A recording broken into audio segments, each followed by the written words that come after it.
After the Second World War, the Allies and the Soviets had had meetings to discuss the fate of Europe, in which they told the Soviets they would have free and fair elections for all of the countries involved.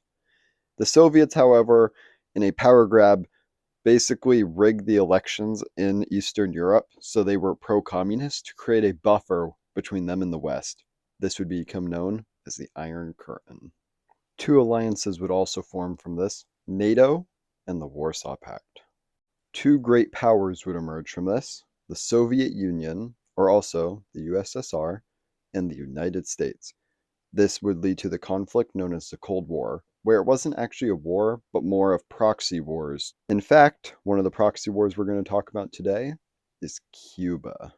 Cuba had gotten overthrown by communists as their government wasn't very legitimate and their economy was. This would lead to the USSR placing nukes in Cuba and us placing nukes in Turkey. In fact, actually, this man right here stopped the world from a nuclear Armageddon. He was one of the three commanders on a nuclear submarine who, after they got hit by a mine, believed that the war had begun. It had not.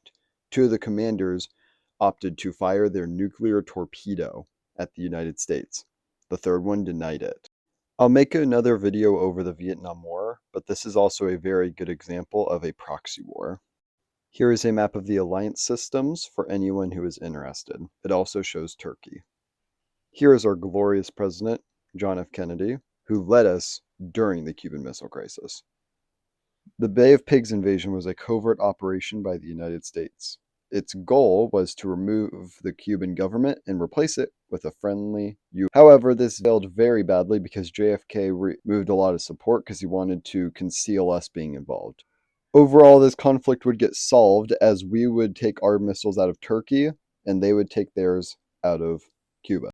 I hope you enjoyed this episode of Aiden's History over the Cuban Missile Crisis. Have a good day and goodbye.